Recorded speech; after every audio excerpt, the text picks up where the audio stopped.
Partner Radio Reading Service, a United Way Partner agency. We are located on the campus of Fayetteville State University, and our signal is carried by WUNC Chapel Hill. Today is Tuesday. It's Tuesday again. Here I am, Tuesday. Okay, and it is the 24th of October. And your radio hosts today are Raquel Adams and Tina Beatty, and we will be reading the news for today's edition of the Fayetteville Observer, and Raquel has the weather. Let's see who's going to. Today is going to be a high 77 and a low 50, intervals of clouds and sun. On Wednesday, it's a high 68 and a low 42, sunshine and patchy clouds. Thursday, it's going to be a high 66 and a low 43, mostly sunny. Friday, 72 degrees high and 49 degrees low, nice with plenty of sunshine. And Saturday, 71 degrees high and 48 degrees low, pleasant with clouds and sun. Chick Jacobs, calming down. After a rollicking weather day Monday, look for conditions to settle down across the Cape Fear region today and the rest of the work week. Temperatures will sneak back into the low 70s in Fayetteville with some lingering showers early. By afternoon, we should be clearing with lows dipping below 50 degrees overnight. Follow Chick Jacobs online at FO_weather on Twitter. Okay. Now, it's Today in History. Today is Tuesday, October the 24th. It's the 297th day of 2017. I know I say this every week, but I'm amazed when I found out that there are only 68 days left in the year. Get your shopping started. Today's highlight: on October the 24th, 1952, Republican presidential candidate Dwight D. Eisenhower declared in Detroit, "I shall go to Korea," as he promised to end the conflict. He made the visit more than a month later. In 1648, the Peace of Westphalia ended the 30 Years' War and effectively destroyed the Holy Roman Empire. In 1861, the first transcontinental telegraph message was sent by Chief Justice Stephen J. Field of California from San Francisco to President Abraham Lincoln in Washington, D.C., over a line built by the Western Union Telegraph Company. In 1931, the George Washington Bridge connecting New York and New Jersey was officially dedicated. In 1939, DuPont began publicly selling its nylon stockings in Wilmington, Delaware. In 1962, a naval quarantine of Cuba, ordered by President John F. Kennedy, went into effect during the missile crisis. And in 1972, Hall of Famer Jackie Robinson, who'd broken Major League Baseball's color barrier in 1947, died in Stamford, Connecticut at age 53. In 2002, authorities apprehended Army veteran John Allen Muhammad and teenager Lee Boyd Malvo near Myersville, Maryland, in the Washington area sniper attacks. Malvo was later sentenced to life in prison without the possibility of parole. Muhammad was sentenced to death and executed in 2009. And today's birthdays. I've checked my list, and I checked it twice, guys. And guess what? It's Tuesday and there's no birthdays again. I don't know what I'm going to do with you. Okay, but the birthday's in the paper. Today's birthdays: rock musician Bill Wyman is 81. I couldn't believe somebody in the Stones was 81. Isn't that amazing? Actor F. Murray Abraham is 78. Actor Kevin Kline is 70. Former NAACP President Kwesi Mfumo is 69. Country musician Billy Thomas from Terry McBride and the Ride is 64. Actor Doug Davidson is 63. Actor B.D. Wong is 57. Actor Zahn McClarnon is 51. Singer Michael Trent from Americana duo Shovels and Rope is 40. Rock musician Ben Gillies from Silverchair is 38. Singer-actress Monica Arnold is 37. Actress-comedian Casey Wilson is 37. R&B singer Adrienne Bailon is 34. She apparently sings with a group called 3LW. Actor Tim Popock is 32. R&B singer, rapper, actor Drake is 31. Actress Shanae Grimes is 28. And actress Eliza Taylor is 28. There you go. Need to know. Pumpkin Patch. The Cedar Falls Baptist Church Pumpkin Patch is open at 6181 Ramsey Street through October 31st. It is closed on Sunday. Hours are weekdays 11:30 a.m. to 7:30 p.m. and Saturday from 10 a.m. to 7 p.m. Proceeds benefit the youth in Summer Mission Trip, a week-long service project. Prices are $5 to $50, depending on the size of the pumpkin. UNCP Homecoming, a parade, Michael Jackson Tribute Band, Step Show, Alumni Awards, and Hall of Fame induction ceremony are among the events planned for homecoming at the University of North Carolina at Pembroke. Events began Monday and continue through Saturday. The homecoming parade begins Thursday at 4 p.m., followed by a bonfire in the Jones Athletic Center parking lot. For a complete list of activities, go to uncp.edu/homecoming. And lastly, blood drive. The Cape Fear Valley Blood Donor Center has a blood drive today from 8 a.m. to 1:30 p.m. at the Hope Hospital, 210 Medical Pavilion Drive. Donors also may go by the Blood Donor Center, which is open Monday through Friday from 9 a.m. to 5 p.m. It is open the third Saturday from 9 a.m. to 3 p.m. All blood types are needed. However, the center has an urgent need for O negative donors. For more information, call 615-5433. We want to hear from you. Please submit your events in writing at least 10 days in advance. Email calendar@fayettevilleobserver.com or fax details to 486-3545. For questions, call 486-3500. Okay, and here is Livewire today. The first question. Halloween is on a Tuesday, a school night. Will trick or treat be on Halloween night or on the Saturday prior? And here is the answer. Police and city officials in Fayetteville, Hope Mills, Spring Lake, and Cumberland County said trick-or-treating this year will be on Halloween night. Preferred trick or treat hours are 6 to 8 p.m. in Fayetteville, Cumberland County, and Hope Mills. In Spring Lake, the hours are 5:30 to 8 p.m. Meanwhile, Hope Mills plans a trunk or treat. This is offered as an alternative to allowing children to put on scary disguises, knock on the doors of strangers, and demand treats from them with the vague threat of some sort of trick being perpetrated if they fail to produce the candy. At the trunk or treat, the strangers will bring their candy to a central location, in this case, Hope Mills Park, and the costume kids will go from car to car with their cute little threats of extortion. The Hope Mills Trunk or Treat is scheduled for 6 p.m. Saturday, and the park is behind the Hope Mills Recreation Center at 5770 Rockfish Road. As an aside, I didn't know what a trunk or treat was. Now, I've seen it, advertised outside churches and things, but I didn't know it was literally that people have their cars and you went up to their truck. Yeah, that's pretty clever. That's safer, isn't it? Okay, here's the next question. Are there any plans in place for sidewalks and better street lights for the newly widened portion of Camden Road from Hope Mills Road to Owen Drive? And that's from TC in Hope Mills. And here is the answer. North Carolina Department of Transportation spokesman Steve Abbott said the Camden Road project includes the construction of sidewalks on the portion of the road within the Fayetteville city limits. Abbott said the department often partners with local governments to install sidewalks on projects with the local governing agency helping with the cost.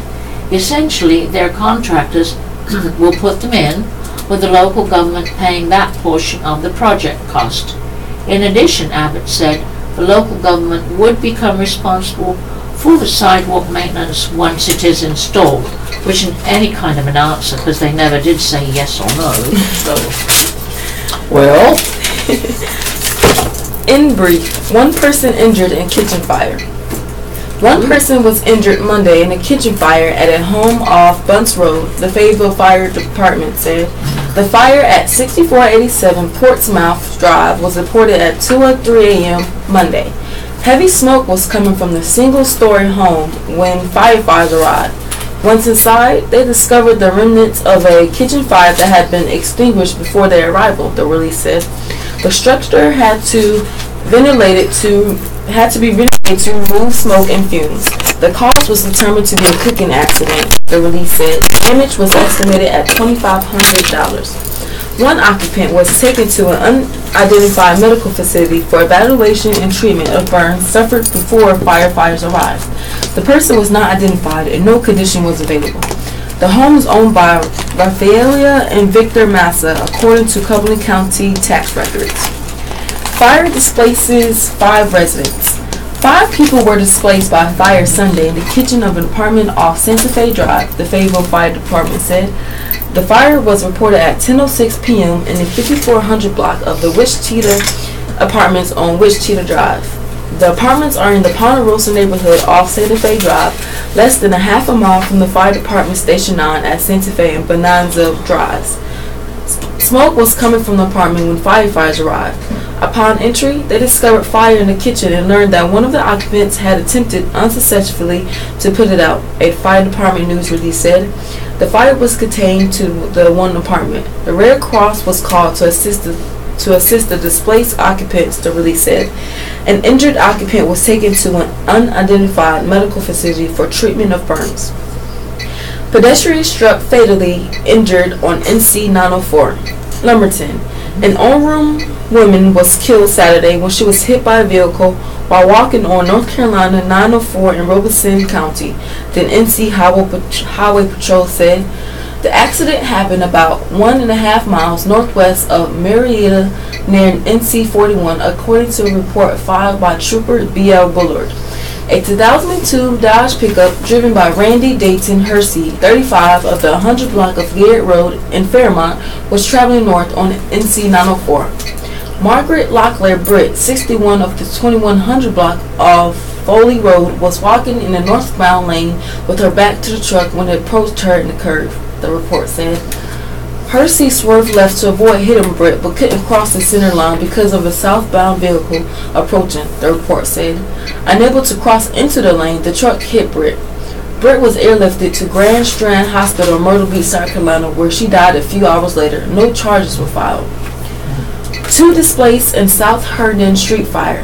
2 people were displaced Monday when a fire started in their home in the Morganton Road Estates neighborhood off Morganton Road near Cliffdale Road, the Fayetteville Fire Department said.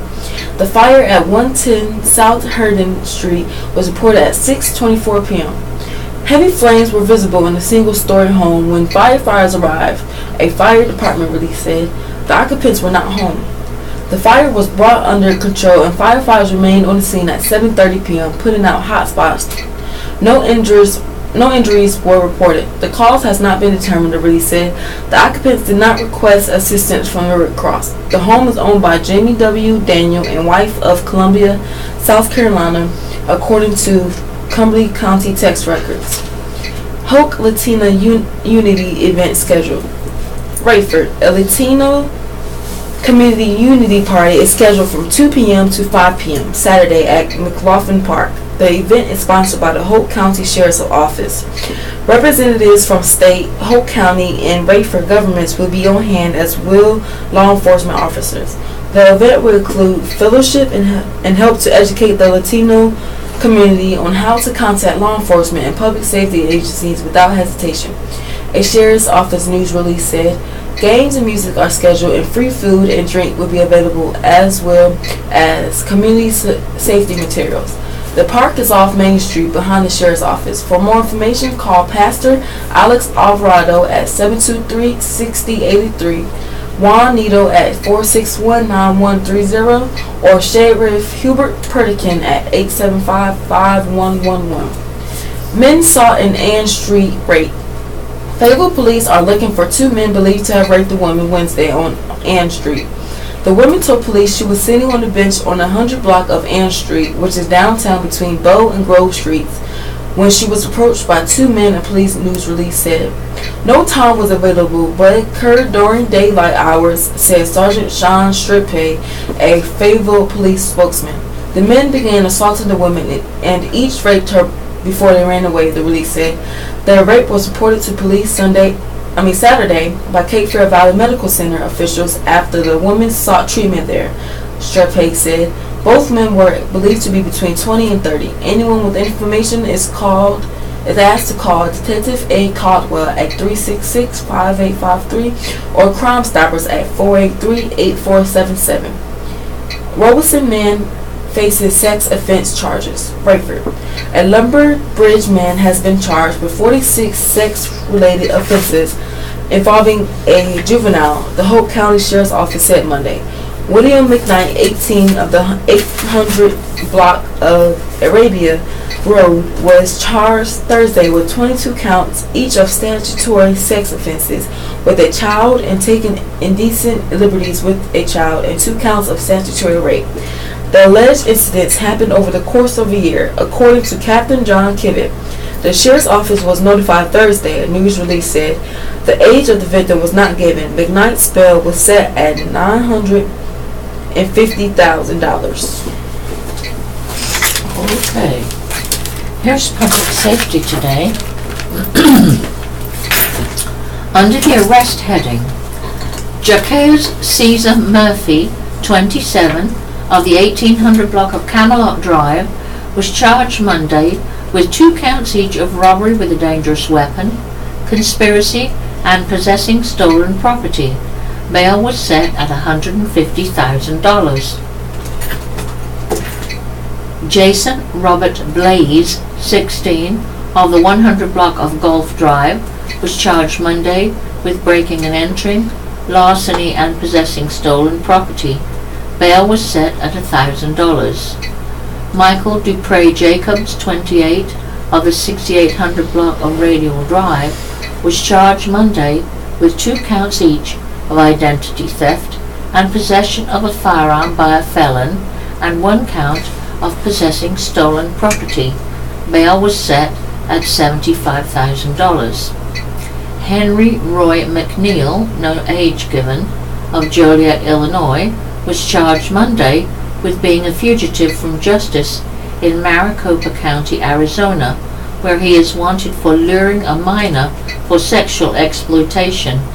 Bail was set at $100,000. Demetrius Rashad McFadden, 33, of the 4600 block of Pennystone Drive, was charged Monday with 2 counts of obtaining property by false pretense. Bail was set at $3,000. And Bobby Robert Smith, 33, of the 700 block of West Rowan Street, was charged Monday with obtaining property by false pretense, misdemeanor larceny, and misdemeanor possession of stolen property. Bail there was set at $500. And robbery on South Riley Road, an employee of the Kangaroo Store on the 100 block of South Riley Road reported at 3:10 a.m. Monday that the store was robbed at gunpoint of an undisclosed amount of money. And under the break-in heading, Candlewood Drive, 6700 block, reported at 11:21 p.m. Sunday, nothing reported missing. And shots fired on Walker Street, David Lewis Randolph reported that shots were fired into his home on the 600 block of Walker Street while he and another person were inside. No injuries were reported. Suspect guilty of federal drug charges by Nancy McCleary, staff writer. Greenville. A Fayetteville man who headed a major drug trafficking ring faces life in prison after being convicted in federal court on drug-related offenses. Genesis Lee Whittick Jr., 28, was found guilty Wednesday after a 3-day trial in the Eastern District of North Carolina here. Jurors found Whittick guilty of conspiracy to distribute and possess with the intent to distribute cocaine base or crack, possession of a firearm in furtherance of a drug trafficking crime, and 6 drug distribution charges. Federal prosecutors described how the network regularly handled the drugs that were distributed throughout Fayetteville, according to a news release from the Office of the U.S. Attorney for the Eastern District. The group distributed the drugs from 2 locations, including a car wash on Pamela Drive. Witnesses testified that Whitted cooked powdered cocaine into the base form known as crack, and that he regularly had a handgun with him during the activities. On his chest, the defendant even had a tattoo of a Pyrex measuring cup and a box of baking soda, both of which are used to cook powdered cocaine into cocaine base, the release said. Fayetteville police officers, who once called Whitted Priority Number 1, worked with the Federal Bureau of Investigation in the fall of 2015 as they probed the workings of the drug network. They monitored the drug activities using electronic and physical surveillance and undercover drug buys. Whitted was recorded boasting about having a pocket rocket, a slang term for a gun, and that while it was small, it was effective enough to kill someone if you shot the person twice in the chest, the release said. Whitted also was recorded bragging to others that if stopped by police, he would be able to quickly toss the gun away before officers could find it. The Whitted drug trafficking organization was responsible for trafficking significant quantities of cocaine and crack into Fayetteville, and they protected their illegal businesses with guns.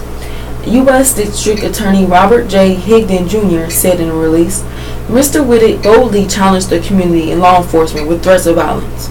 Whitted faces a mandatory minimum sentence of 10 years and a maximum term of life in prison. Staff writer Nancy McCleary can be reached at McCleary at FayettevilleObserver.com or 486-3568.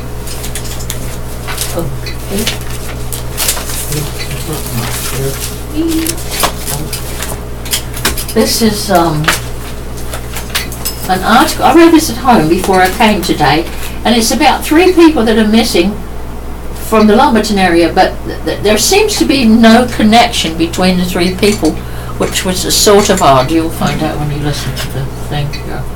Reward money has been authorized for information that leads to the arrest and conviction of anyone responsible for the disappearance and safe return of 3 people in Lumberton. Mountain Air Farms has authorized $5,000 rewards for information related to the disappearance of Eric Evans, Cynthia Jacobs, and Abby Patterson. Lumberton police do not believe that the disappearances are connected. Evans, 22, was last seen around 6 p.m. on July the 20th at a home on the 200 block of Holly Street in Lumberton. Police said he was reported missing 10 days later. Evans is 6'1" and weighs about 170 pounds. He has dreadlocks that have a patch of grey in them and is known to wear 2 gold chains and gold teeth. Jacobs, 41, was last seen in July. She is 5'6", weighs 110 pounds, has brown hair and brown eyes. She has a tattoo of the name Chris, C-H-R-I-S, on her chest and is known by the nickname Twister. Patterson, who is 20, was last seen September 5th when she got into a brown Buick in the area of East 9th Street in Lumberton, police said. She is 5'7", with brown hair and brown eyes. She has a birthmark on the back of her left thigh and a tattoo of a bird on her shoulder. She was last seen wearing brown shorts and a white shirt, police said. Her family is offering a $5,000 reward in addition to the Mountain Air Farms reward, and anyone with information about the cases is asked to call Lumberton Police at 671-3845. And again, they seem to not be connected to each other. The only thing I could think of is they got sent up here to the paper and they were put together because they were from the same place. It's a bit confusing, isn't it? Because you think that there's some connection there, and apparently there. And also to Mountain Air Farms, you wonder how they're connected to these 3 people, because they're offering rewards for all 3. Maybe they're just being good neighbors, huh? Well. The Science Board begins examination of Gen X by Greg Barnes, staff writer. Raleigh. A revamped and expanded State Secretary's Science Advisory Board met for the first time Monday to begin examining Gen X and other emerging contaminants and their potential effects on human health and the environment. The 16-member board, comprised largely of professors from state universities, has the potential to sustain a healthy environment for us all, said Jamie Bartram, board chairman and founding director of the Water Institute at the University of North Carolina at Chapel Hill. The board, which has doubled in size, will begin looking at emerging contaminants as a result of an announcement in June that Gen X, a chemical used in the production of Teflon and other products, have been found in the Cape Fear River below the Kenmore's chemical plant near the Bladen-Cumberland County line. The plant, formerly owned by DuPont, produced Gen X and its chemical cousin PFOA or C8. Both chemicals have been found in private wells surrounding the plant and in Wilmington's drinking water supply. The compounds have been linked in studies to testicular, pancreatic, and liver cancer in animals, but it is not known whether those effects are the same in humans. Researchers also have found at least 6 other suspected toxins in the river that, like Gen X, are referred to as emerging contaminants because so little is known about their potential health effects.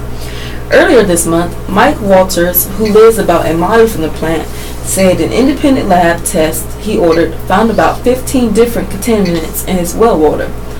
Gen X has become such a concern that Cumberland County Schools last week shut down water fountains at Alderman Road and Grace Creek Elementary School so that the state could test the water for the chemical. Michael Regan, Secretary of the NC Department of Environmental Quality, applauded the new board for the work it is about to embark on to protect people from emerging chemicals, including Gen X and hexavalent chromium, a primary health threat in coal ash. Regan said in his opening remarks that only about 200 of the 85,000 chemicals in existence are federally regulated.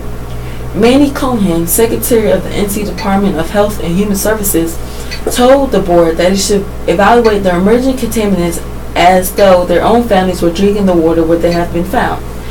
Cohen and Regan appointed the board members. Until now, the board consisted of 8 members and dealt primarily with air toxins. Board member David Dorman, an NC State University professor of toxicology, called the reformed board a good approach that will allow the study of air and water contamination.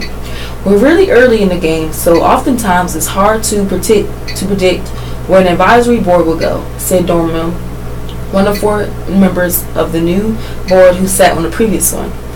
Governor Roy Cooper ordered the board's expansion and new duties, which include recommending reviews and evaluations of contaminants released into the ground, water, or air, acting as a consultant to state health and environmental agencies, and assisting the agencies in identifying emerging contaminants and determining whether they need further study. The board allowed questions from the public toward the end of the meeting. Only one person spoke. Emily Donovan, co-founder of the advocacy group Cape Fear Clean, said she has been unable to get results of state testing of emerging contaminants and drinking water in Brunswick County, where she lives. Donovan said her children were raised on Cape Fear River water and she wonders about the long-term health effects. She also said her organization represents people in Brunswick, New Hanover, Cumberland, and Blaney counties. Bartram said the board welcomes public comment and plans to hold its next meeting scheduled for December 4th in Wilmington because it needs to go where people have been affected. The board will meet at least 6 times a year. Staff writer Greg Barnes can be reached at gbarnes@fayetteville.com or 486-3525. Well, let's time to do station identification. If we can find it. Where did it go? Kinda know it by heart, but I always leave bits out. You're listening to the Southeastern North Carolina radio reading service, and we broadcast from Fayetteville State University, and our signal is carried by WUNC in Chapel Hill. And we're very pleased to be here today, and your readers are Raquel Adams. And Tina Beatty. And that's the best I could come up with, folks. Let's see. How about... Let's put these up here now. I'll have to do them after the station ID. Let's do Myron Pitt's column. What does Myron have? I love his columns. It says, I put a wood wristwatch on my Christmas list a few years ago. I hadn't worn a watch in about 20 years. I don't like the feel of something heavy encircling my wrist and figured wood might work. A watch made by a company named Spring Break Watches fit the bill. It's light maple. The watch has become my all-time most complimented accessory. The first question always is that wood? Sweetening the deal, for me, is that Spring Break is owned by two Fayetteville natives, Kwame Malden and Morris Davis. They met in preschool, graduated from NC-A&T State University, and are Omega Psi Phi frat brothers, and now business partners. Spring Break's watches have received press in 36 publications and websites, including the Huffington Post, which named them one of 30 gifts from black-owned businesses your loved ones will adore. Mullen lives in Charlotte, and Davis is an Army captain stationed in Indianapolis, but the men with Spring Break represent Fayetteville to the fullest. I was reminded of this recently when I got an email through the company's mailing list promoting a new line of mesh band watches called the 71st. Now, I only know a couple of 71sts, and that's the schools named after the old township in the western part of the county. The watch face is bright red, as in falcon red. I went to the website and realized Spring Break has an array of Fayetteville-themed wristwear. Even though I receive all their advertising emails, I somehow hadn't noticed before. There is the Reed Ross, a light-colored wood watch similar to the one I own, named for the classical school on Ramsey Street, and the Lafayette, named for our city's namesake, with a classic look, leather band and gold trim. There's also the Cumberland, a striking black-on-black watch face and band with gold trim. Malden told me Monday some of the names of past and current watches have a school-related focus because he and Davis value education and had good experiences in the Cumberland County schools. Davis's mother was a teacher at Ferguson Easley Elementary. The Thurman watch is named for Malden's grandfather, who was a principal at T.C. Berrien Elementary. We never want to lose sight of where we are from, Malden said. There's a nice picture of these two young men here. Very smart in their bow ties and their dinner jackets. But anyway, on we go. Malden and Davis graduated from E.E. Smith High School. Accordingly, Spring Break released in early 2016 watches called Murchison, after the road that runs near Smith and Broadell, a neighborhood that feeds into Smith. They are wood watches with a similar design, except the Murchison is a darker brown wood, the Broadell a kind of plum. Malden says the Murchison is being restocked. The retail price range for Spring Break watches is $69.99 to $89.99. When the Friends founded the Spring Break in 2014, they planned to sell only wood watches. Malden says their preference wasn't wood. We didn't want to lose out on an opportunity. We want to sell watches that are creative and purposeful. Wait a minute, let me go back. I left a piece out of there. They plan to sell only wood watches. Then I noticed a lot of my friends wearing high designer watches, Malden says. Their preference wasn't wood. To that end, they have paired with artists, usually with a North Carolina connection, to design some of the watch bands. Among them are the Floral Crush, designed by Tatiana Camise, a New Yorker who graduated from UNC Greensboro.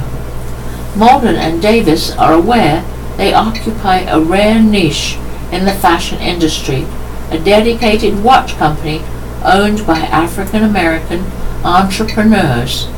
Malden sees no limit to how large the company might grow, but, says Malden, spring break will always be connected to Fayetteville, to historically black colleges and universities, and to North Carolina. Well, that's nice, isn't it?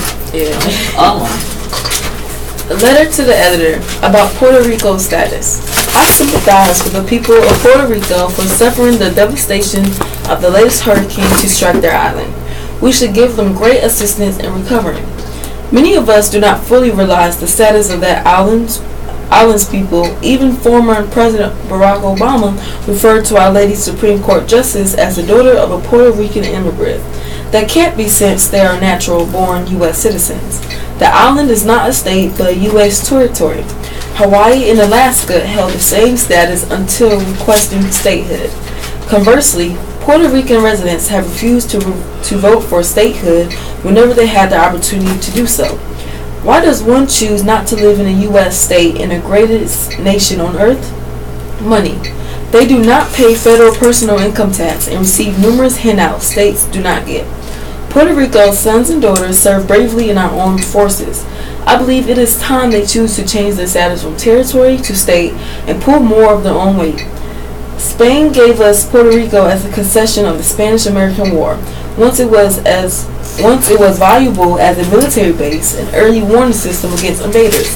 This is no longer the case. It is doubtful that Spain will want it back. Fred Raver, Spring Lake. Okie dokie. Now we're to opinions. Raquel has an opinion from our editors, and I have Kathleen Parker's column. And here we go. GOP president had to say this. George W. Bush's speech last week at a forum hosted by his eponymous institute might as well have been titled Dear Donald. The 43rd president all but called out the current president by name as he lamented the tone and character of today's political rhetoric. Bigotry seems emboldened, said Bush. Our politics seems more vulnerable to conspiracy theories and outright fabrication. Indeed. Trump likes to label these theories and fabrications fake news. But fake news is Trump's own invention and his greatest fabrication to date. Now the rallying cry for millions of Trump supporters, fake news, is a deflection, a decoy floated on the human sea of credulity to distract people from coverage he finds unflattering. The truth is, what Trump says and does is so often unflattering, without embellishment, that adjectives and adverbs needn't apply.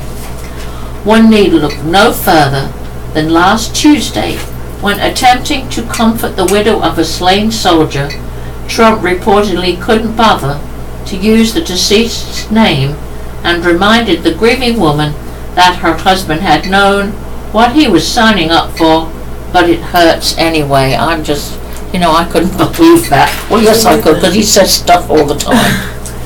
You could say that, or not.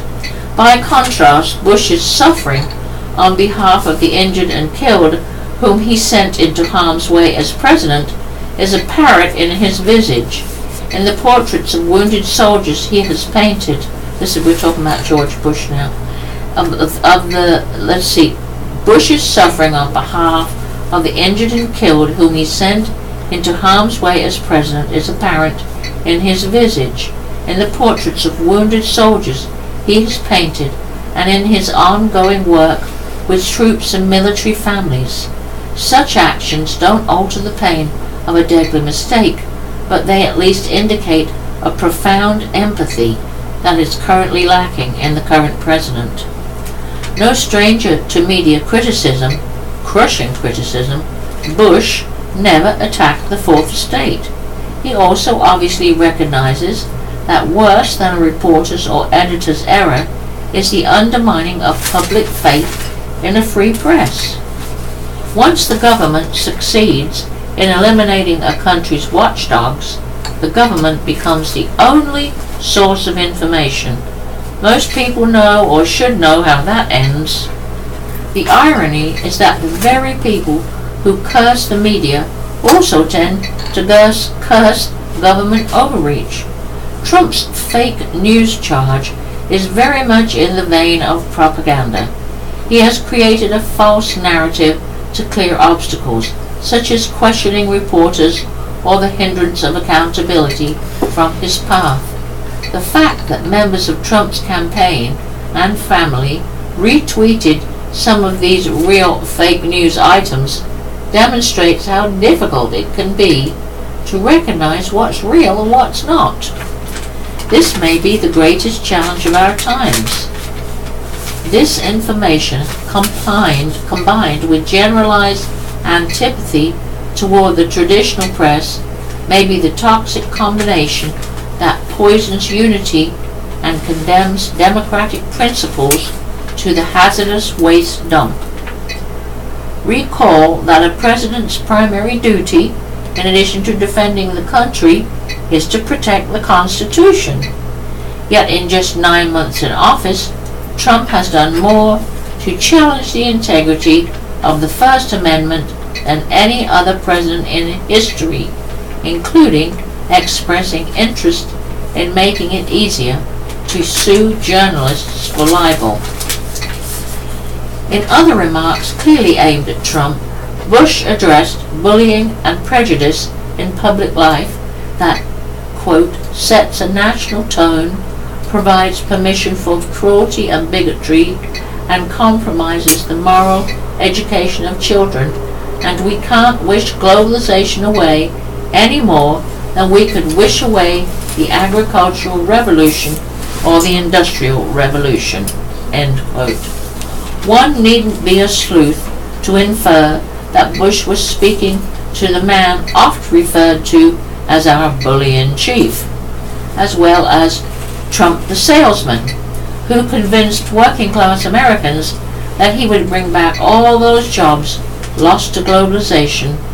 As Bush suggested, globalization is the new age, and the old one isn't coming back. A Republican president needed to say these things, and his name wasn't Trump. Where are we at with the time? Well, we still have some time, don't we? Yes, Yeah, before we have to do. What might Haymont become? Study offers clues. Imagine if the heart of Haymont was more than just a small and sleepy commercial zone surrounded by an equally sleepy residential district. Imagine more trees and broader sidewalks and maybe some cafes on those broader sidewalks. Imagine more shops with residential apartments above them and a district even more walkable.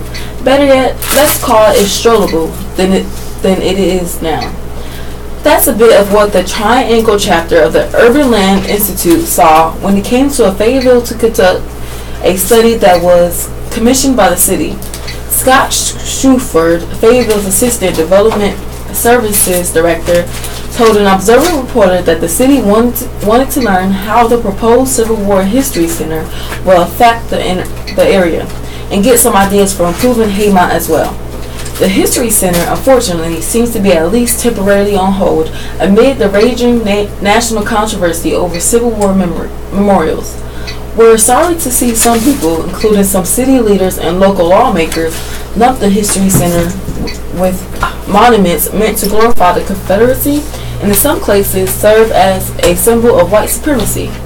The History Center was meant from the start to accurately portray life in itself before, during, and after the war.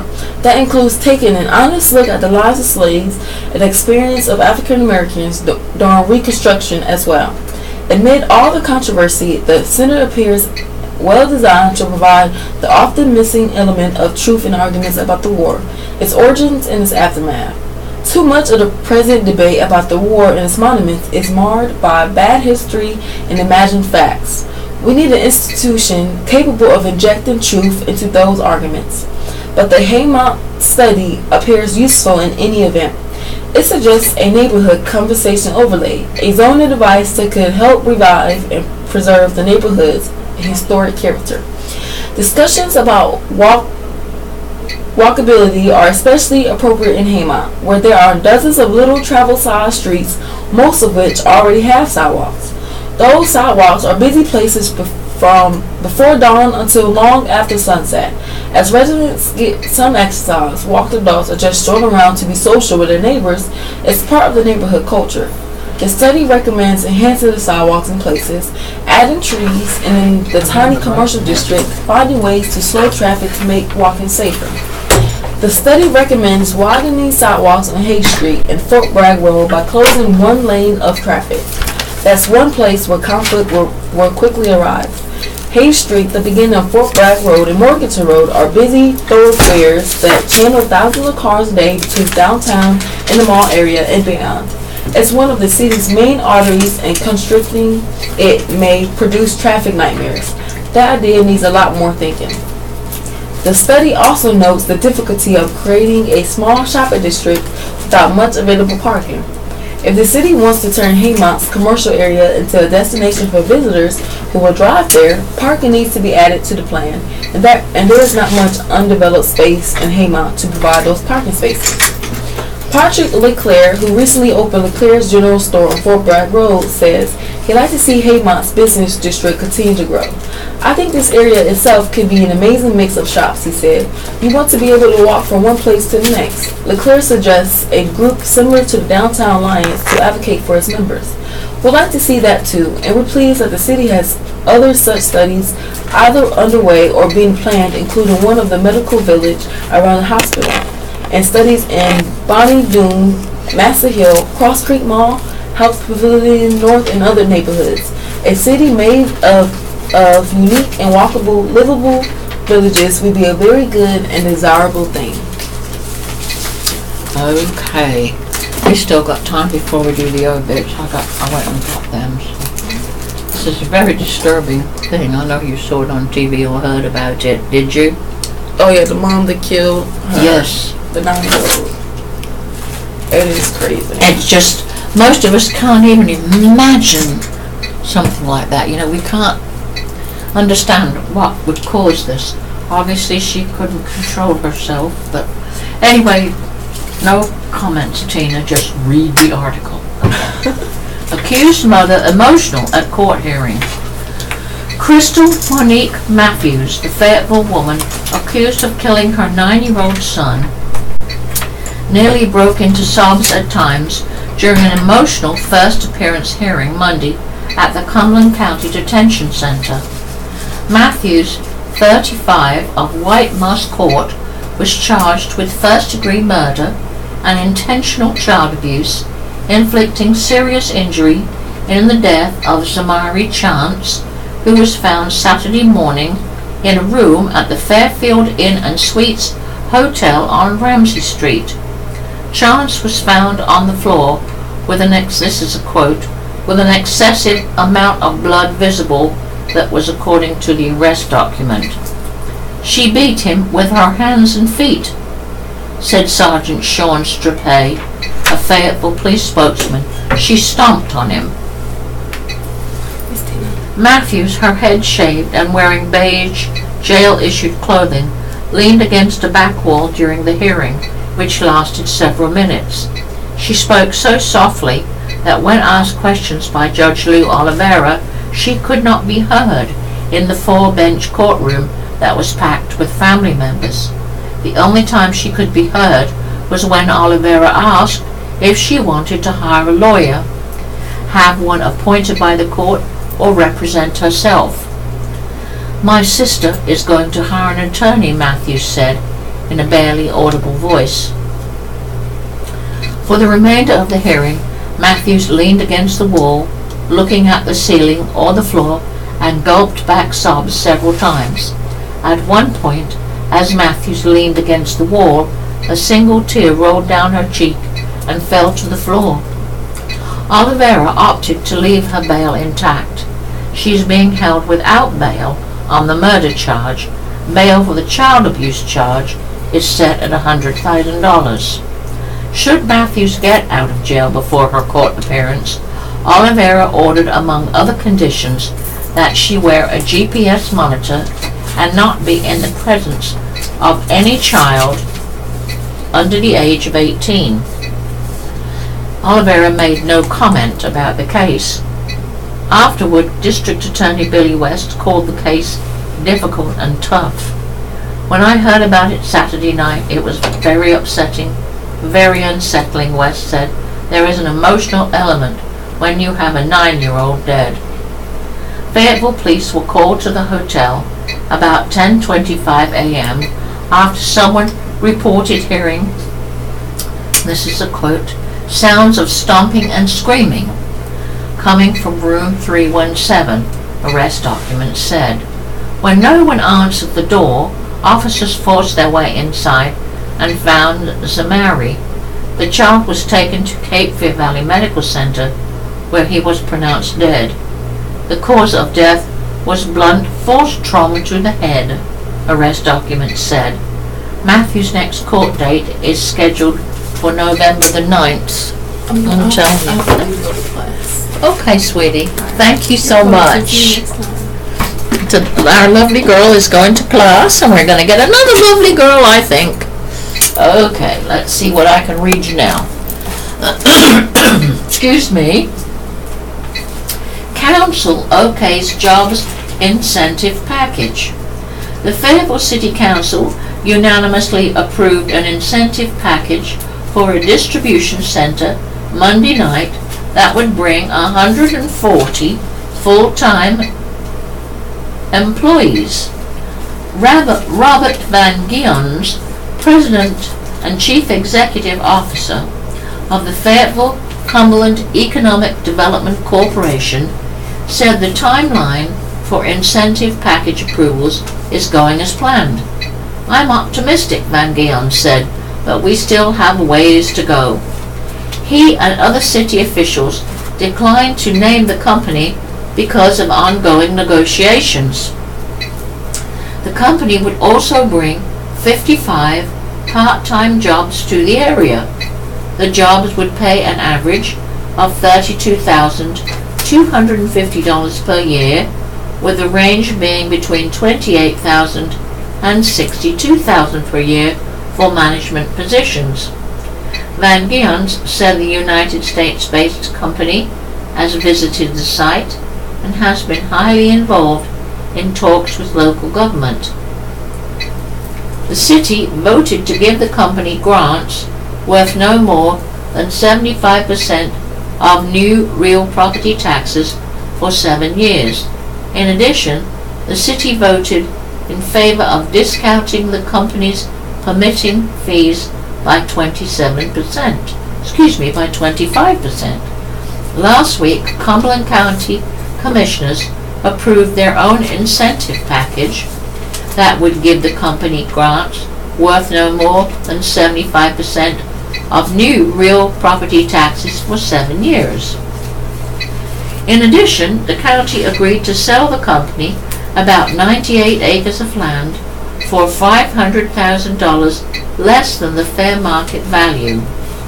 In exchange for the incentive packages for the city and the county, the company would have to create at least 112 jobs by the end of 2019. In addition, 7 other jobs would have to be made in each of the next 4 years. No one spoke during the public comment session regarding the incentive package. Van Gions said the next step for the project is to have the state approve an incentive package for the company. We hope to hear from them soon, Van Gions said. 3 zoning issues scheduled to go before the City Council were moved to an unspecified November date. The parcels of land in question were Cliffdale Road at the intersection of McPherson Church Road. I'm trying to think. Cliffdale, McPherson Church, okay. 518 Thomas Avenue and 3517 Thomas Avenue and 500 Spotted Horse Lane near Rayford Road. Okay, I'm still trying to figure out Cliffdale Road at the intersection. Oh, yeah, I know. Yep. Had to go and wake up, unfortunately. So let's see what we can scrounge up for you here. Some little things. There ain't no little things this morning. Let's see. Oh, big things, unfortunately. Let me go through this and see what I can find you. Well, it's like this, folks. We'll start this one, and then if we run out of time, we'll finish it later, because at 11 o'clock, you know, we do our obituaries. So this is about FSU.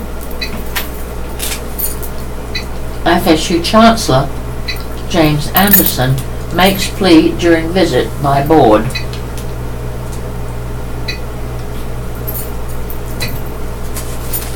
Fayetteville State University Chancellor James Anderson urged visiting representatives Monday of the governing University of North Carolina Board of Governors not to lower tuition rates at the system's 17 campuses. FSU falls among the system's 16 universities, and the North Carolina School of Science and Mathematics, the country's first public residential high school for gifted students. Anderson made his pitch against a potential tuition decrease during the annual UNC Board of Governors new members' visit to the FSU campus. The revamped board, with 13 new members joining the overall 24-member board on July 1st, included those interested in initiating a series of plans to reduce tuition and fees. At its September 7th meeting, the board decided to study the possibility of lowering enrollment fees at the schools in the system. Margaret Spellings, president of the University of North Carolina system, said later that the UNC lineup of schools is super affordable as a system, but she noted that for those who are first-generation college students and those who often think of college as unattainable, affordability is an issue at any price. Excuse me. We have a constitution in this state that says we ought to provide higher education as free as practicable, Spellings said. That's why the legislature just lowered tuition, or they will, for the 2018 or 2019 school year.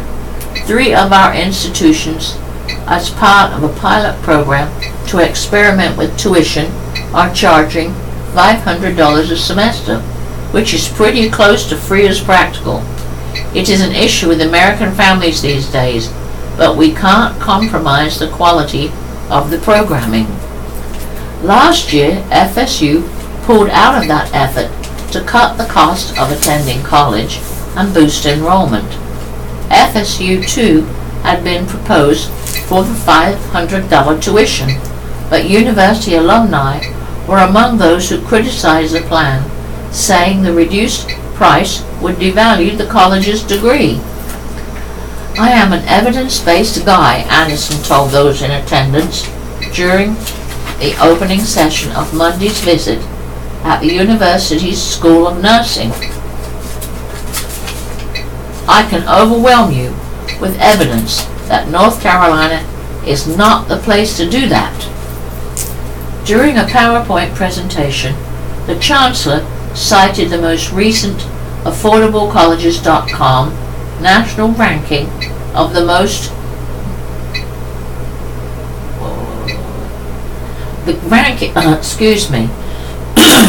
let's do that again.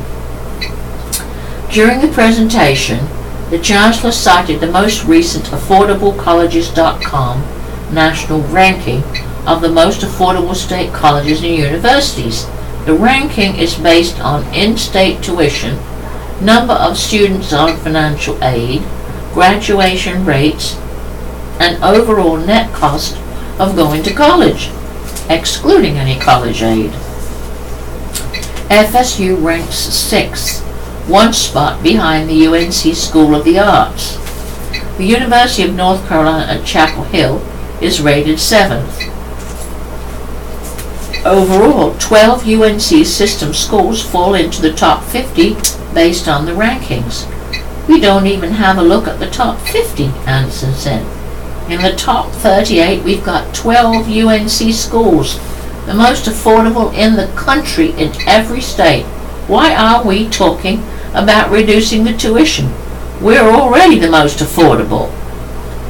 For the 2017-2018 school year, in-state non-border students pay $8,148 in tuition and fees at FSU. Out-of-state non-border students pay $19,756. Hang on just a minute, because I think we have to get someone to switch us over.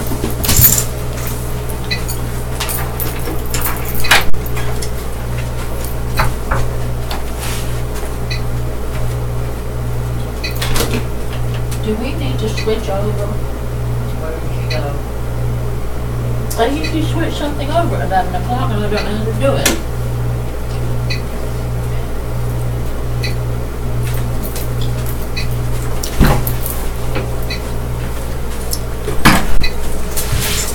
Well, I'm going to keep reading, and if you miss something, she'll tell me, and I'll go back and reread it, okay? So, let's do station identification, even though I'm making it up today. You're listening to the Southeastern North Carolina Radio Reading Service, a United Way partner agency, and we broadcast from the campus of FSU. And we are here today to read the paper to you, and we're pleased to do it. Right now it's just me, it's not a we. So this is Tina Beatty, and I'm going to start the I'm going to start the obit. Please, if you cannot hear me, will you call up, because I don't know what I'm going to do, but hopefully someone will rescue us. Okay. Well, we have a lot of obits today. You know, some days we only have 2 or 3. Well, that's not today. I'm getting myself a pencil. If I don't, I shall lose my place.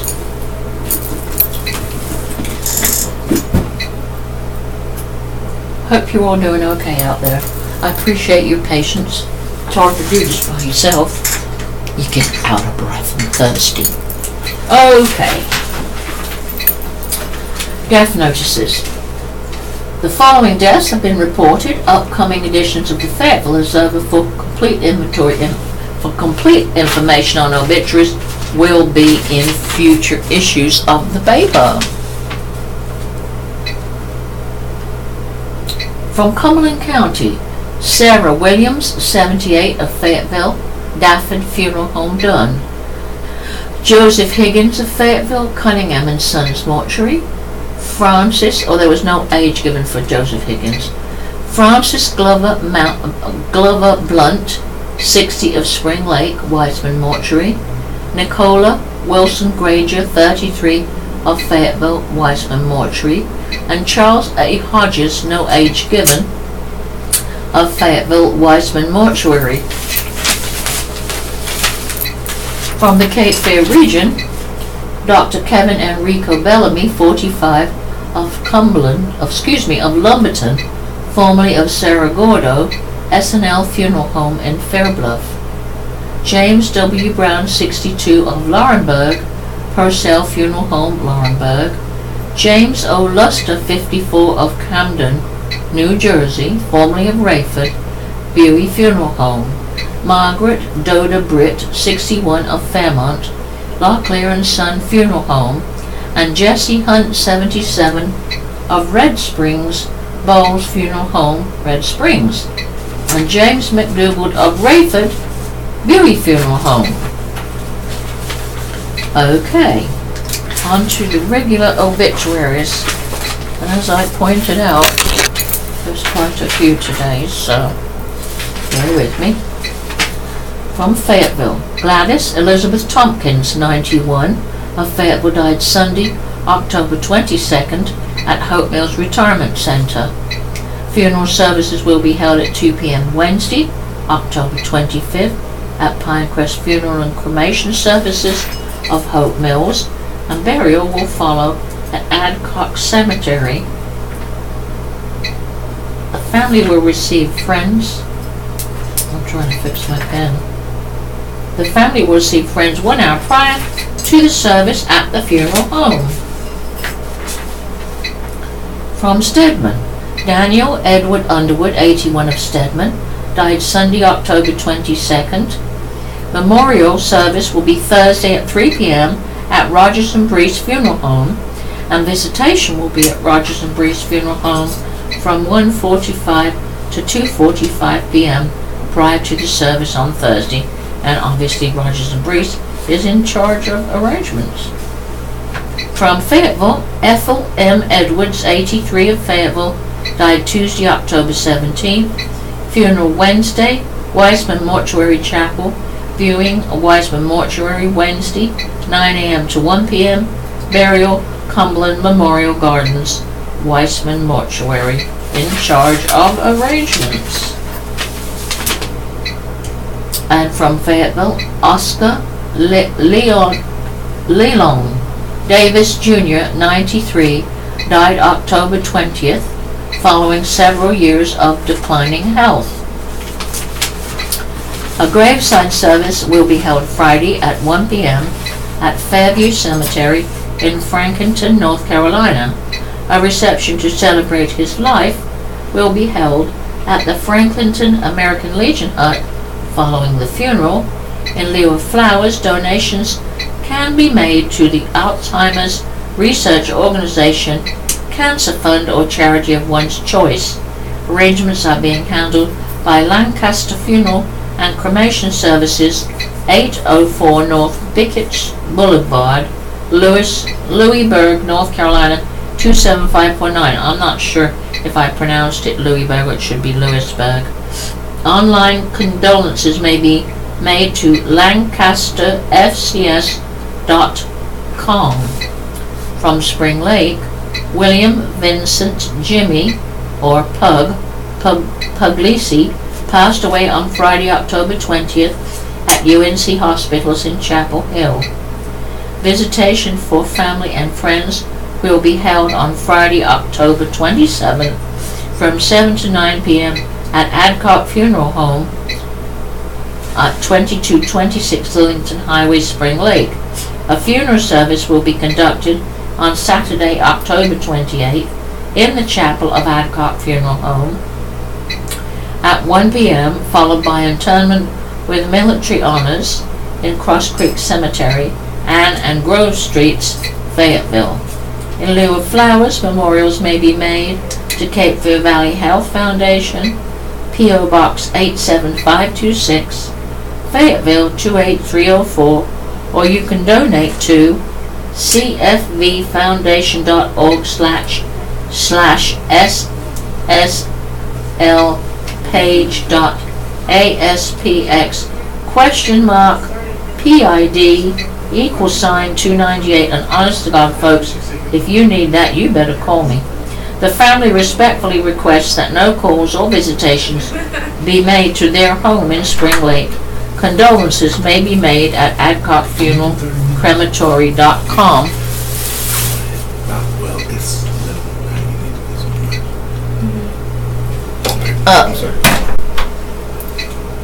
James? I'm trying to set this up. You just keep going. What about this? Oh, she didn't do that for you? Nobody's here. So I've been reading since 11 o'clock and none of it went out, right? 9 minutes worth, didn't it? Okay. So it didn't go over the air? 9 minutes. Go now. Start now. I've already told them once to call if they couldn't hear me. We have to start going live now. I know I am. I'm back, folks, and we're going to do this over.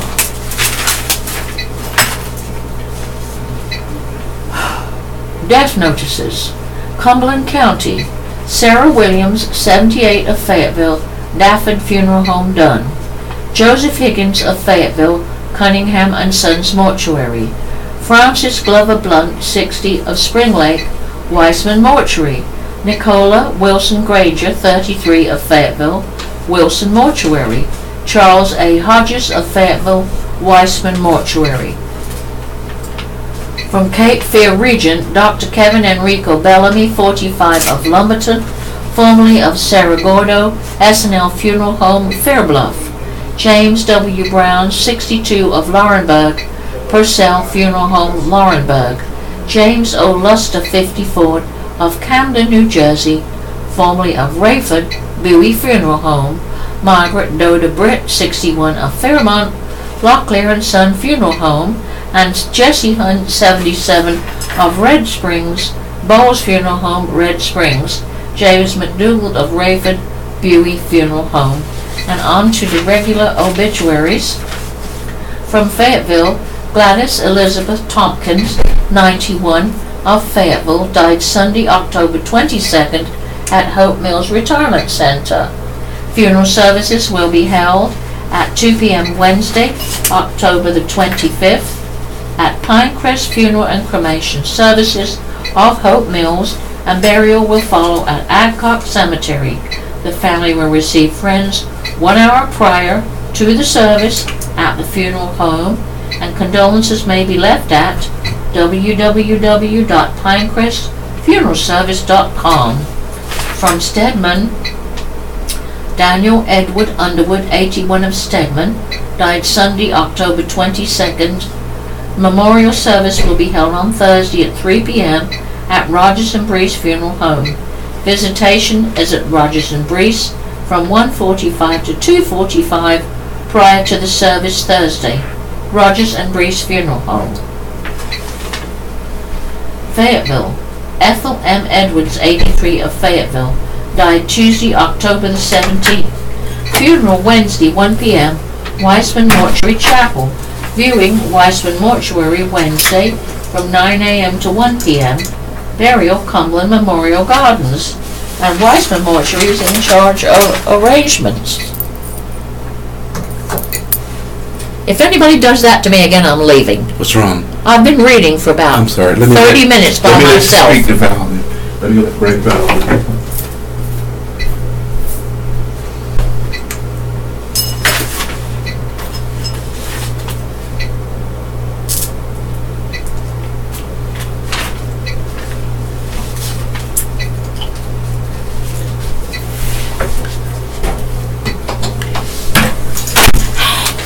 I've got the microphone shut off, because if anybody does that to me again, I'm going out the door and I will never be back.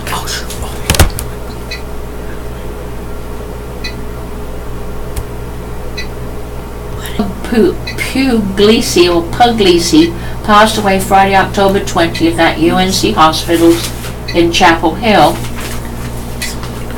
A visitation for family and friends will be held on Friday, October 27th from 7 to 9 p.m. at Adcock Funeral Home at 2226 Lincoln Highway, Spring Lake. A funeral service will be conducted on Saturday, October 28th in the chapel of Adcock Funeral Home at 1 p.m., followed by interment with military honors in Cross Creek Cemetery at Ann and Grove Streets in Fayetteville. In lieu of flowers, memorials may be made to Cape Fear Valley Health Foundation, P.O. Box 87526, Fayetteville 28304, or you can donate to, and this is a really long web address, and if you need it, you can pull me back up, because it's cfvfoundation.org/ssl.page.aspx?PID=298. And if you can remember that, yes, ma'am. More power to you. You may take over, Tina. You can read for a little while finish now. This. Okay. The family respectfully requests that no calls or visitations be made to their home in Spring Lake. I wanted to make sure you knew that. Yes, Condolences may be made at Adcock Funeral Home and Crematory.com. Well, that is actually where I have got to the first time around, so I'm to there. Yes, ma'am. Thank you so much, Tina. Welcome. Okay. Tina has done such a great job here. I'm going to start regional and elsewhere. We have Ozzie Mae Morgan from Carthage. Ozzie Mae Morgan, 84 of Carthage, died Friday, October the 20th. A memorial will be Thursday at 2 p.m. at Pugh and Smith Funeral Home. That's Pugh and Smith Funeral Home. Okay. Linda B. Lamont of Southern Pines. Linda Lou Brown Lathan Lamont passed away Monday, October the 23rd at the age of 68. Okay. A memorial service will be held at 6 p.m. Wednesday, October the 25th at Crumpler Funeral Home. That's at 131 Harris Avenue, Rayford, with... Did you want the pen? With... Rayford, you said. Yeah, Nathan Brown officiating. I'm sorry. Okay. Yes, the family will have a time of visitation after the service at the funeral home. Memorials may be made to the Shriners Hospital for Children. Well, that's a nice one, isn't Yeah, it? and Valerie, actually, her daughter was, the Shriners helped her out. Her daughter had a Did they? club foot. Did they really? Well, Yes, that's ma'am. wonderful. And I guess where that was in Pensacola. Yeah, yeah. And David, actually, she wouldn't be able to walk right now the way No, she I does expect- without that I expect surgery. not. That's wonderful. They do Shriners are wonderful great. things. I'm sorry, ladies and gentlemen, but the Shriners are a very good organization. Shriners Hospital for Children, and that's at www.shrinershospital.org. If you want to donate, you can slash just hit a slash, ask someone to help, /donate. Condolences may be made at the www.crumplerfuneralhome.com.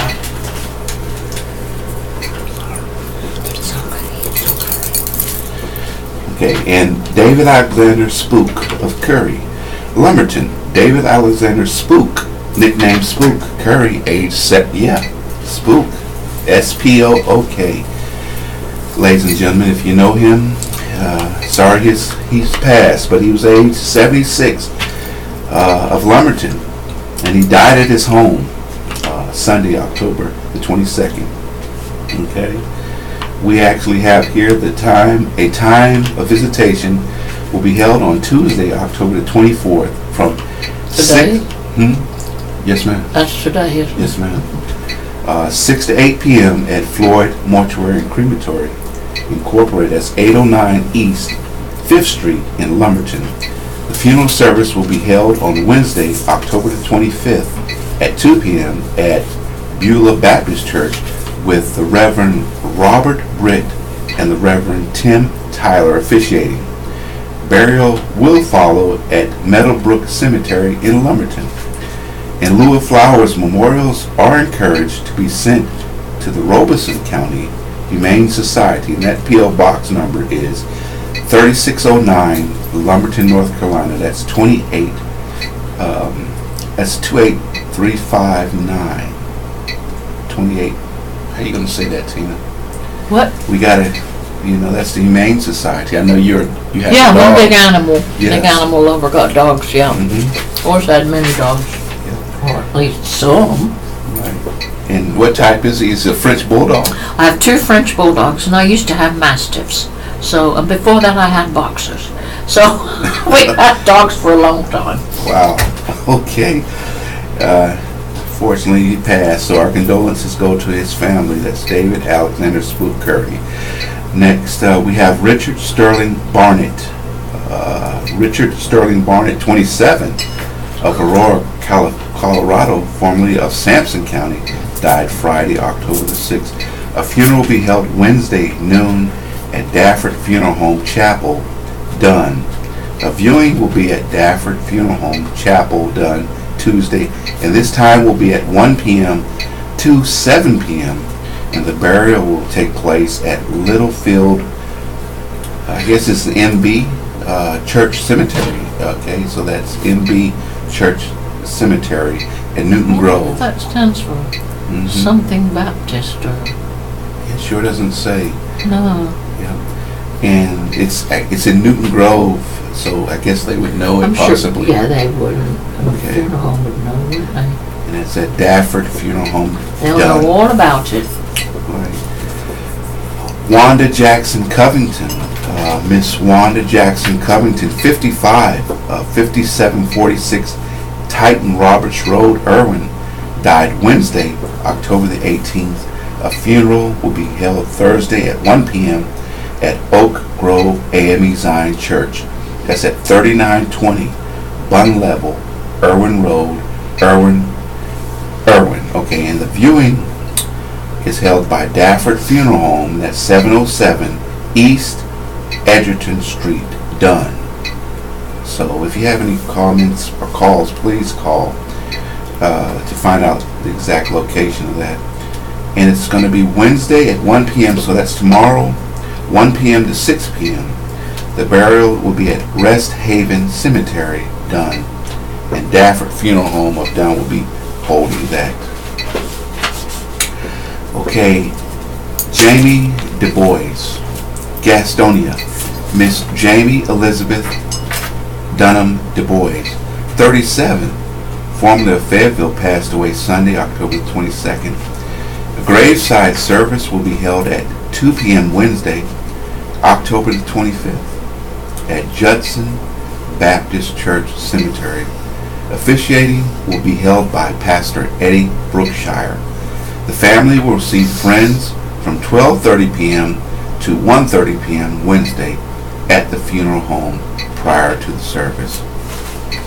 Okay, so if you want to send flowers, in lieu of flowers, memorials may be made at Judson Baptist Church, and that's 505 Judson Church Road, Fayetteville, North Carolina, at 28. I forgot, how do you say that? What is it? 28312. What? Give me that. 28312. I mean, Okay, that's crazy, isn't it? Yeah. 28312. Crazy, I'm really, sorry, when you ladies and think gentlemen. about things being that long. Yeah, I'm sorry. 28312. And the services will be entrusted to Butler Funeral Home. That's at 6535 Clinton Road, Stedman. Okay, next we have Wesley Vaughn McDonald.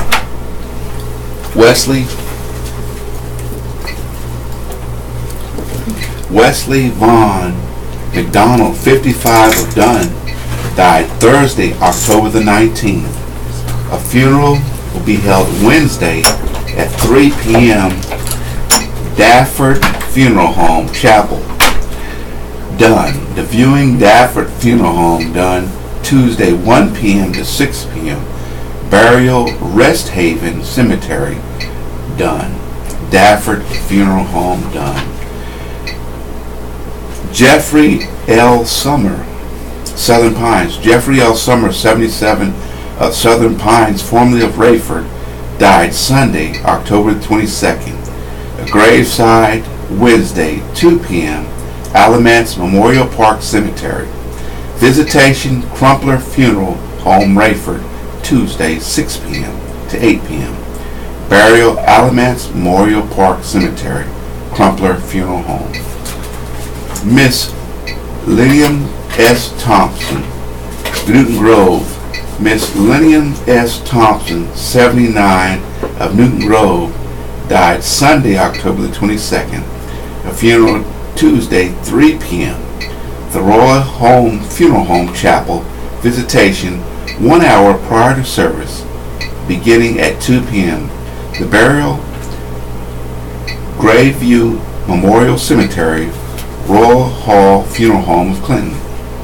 Gail Wood Lee, Irwin. Gail Wood Lee, 71, of Irwin, died Sunday, October the 22nd.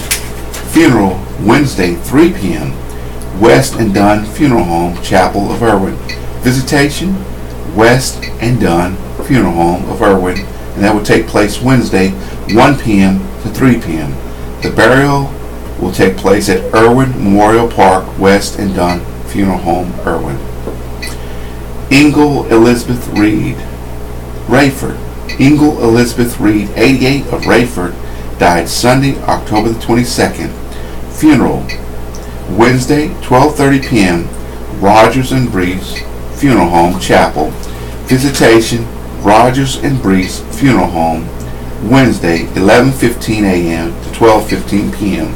Burial, Sand Hill State Veterans Cemetery, Rogers and Brees Funeral Home. Fernie Deaver, 71 of Bladensboro, died Saturday, October 21st. Funeral, Wednesday, 3 p.m. First Assembly of God Church, Bladensboro. Visitation, Bladen Gaskins Funeral Home, Tuesday, 6 p.m. to 8 p.m.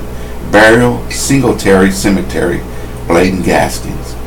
Elizabeth Lib Webb, Rayford. Elizabeth Lib Webb of Rayford died Monday, October 23rd. Funeral, Thursday, 3 p.m. Rayford Evangelical Methodist Church. Visitation, Rayford Evangelical Methodist Church, Thursday, 1 p.m. to 3 p.m. Burial, Rayford Cemetery, Crumpler Funeral Home. Ruth House, finally.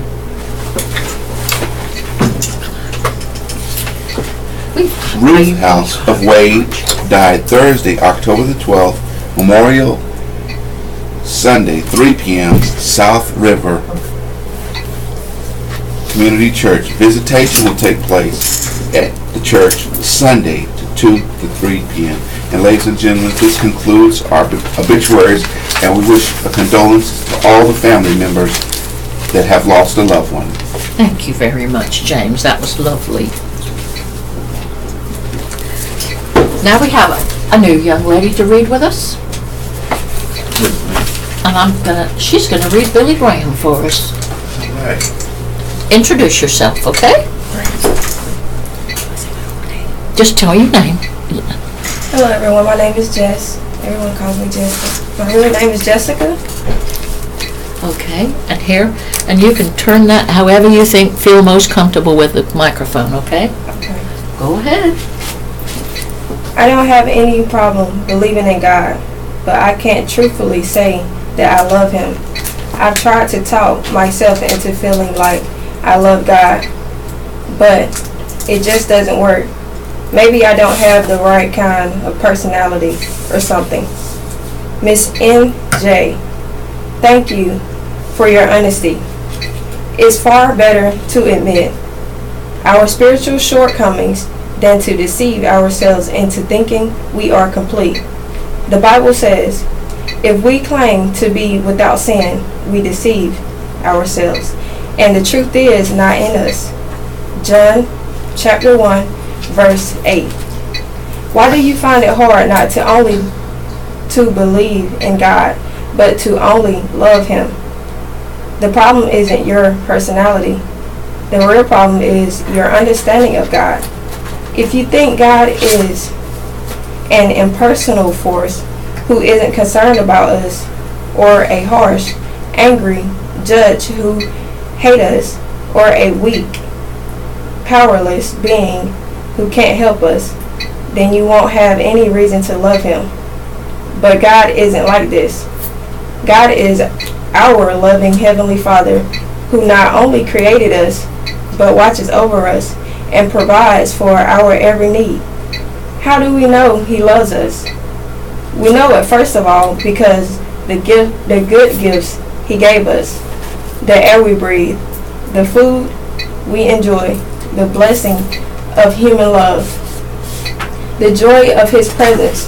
The Bible says His divine power has given us we need for a godly life.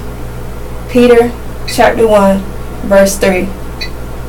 But we know God loves us of all because of Jesus Christ. He has God in human flesh who came down from heaven to sacrifice His life for our salvation. God loves you that much. Open your heart and life to Jesus Christ, and then thank God every day for His great love for you. You can read that if you'd like, yeah. Readers can write the Rev. Billy Graham at the Billy Graham Evangelistic Association, Billy Graham Parkway, Charlotte, North Carolina, zip code 28201, or call 877-2-GRAHAM. The website for Billy Graham Evangelistic Association is at billygraham.org. Well, that's an easy one, isn't it?